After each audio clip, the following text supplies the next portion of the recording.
एक पिता की रुला देने वाली कहानी। किसी गांव में एक बूढ़ा व्यक्ति अपने बेटे और बहू के साथ रहता था।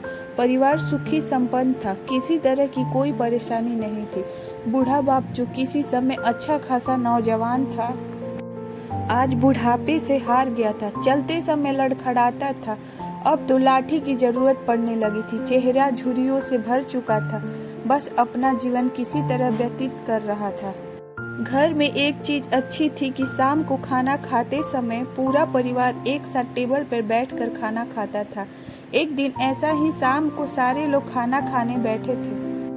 बेटा ऑफिस से आया था, भूख ज्यादा थी, इसलिए जल्दी से खाना खाने बैठ गया और साथ में बहू और उसका बेटा भी खाने लगे। बूढ़े आज जैसे ही थाली उठाने को हुए, थाली हाथ से छिटक गई और थोड़ी दाल टेबल पर गिर गई। बहू बेटे ने घृणा दृष्टि से पिता की ओर देखा और फिर से अपना खाना खाने लगे। बूढ़े पिता ने जैसे ही अपने हिलते हाथों से खाना शुरू किया तो खाना कभी कपड़ों पे गिरता तो कभी जमीन पे। बहू ने चिढ़ते हुए कहा, हे राम, कितनी गंदी तरह से खाते हैं। मन करता है इनकी थाली किसी अलग कोने में लगवा देते हैं। बेटे ने भी ऐसा सिर हिलाया जैसे पत्नी की बात से सहमत हो। नन्हा पोता यह सब मासूमियत से देख रहा था। अगले दिन पिता की थाली उस टेबल से हटाकर एक कोने में लगवा दी गई। पिता की डबडबाती आंखें सब कुछ देखते हुए भी कुछ बोल नहीं पा रही थी। बूढ़ा पिता रोज की तरह खाना खाने लगा। खाना कभी इधर गिरता, कभी उधर। छोटा बच्चा यानी उसका पोता अपना खाना छोड़कर लगातार अपने दादा की तरफ देख रहा था। माँ ने पूछा, क्या हुआ बेटे, तुम दादाजी की तरफ क्या देख रहे हो और खाना क्यों नहीं खा रहे हो?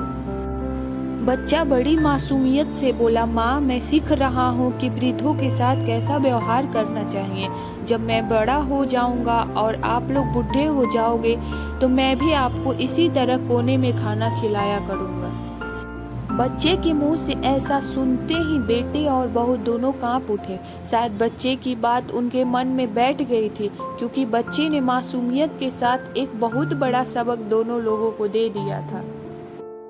बेटे ने जल्दी से आगे बढ़कर पिता को उठाया और वापस टेबल पर खाने के लिए बिठाया, और बहू भी भागकर पानी का गिलास लेकर आई कि पिताजी को कोई तकलीफ ना हो।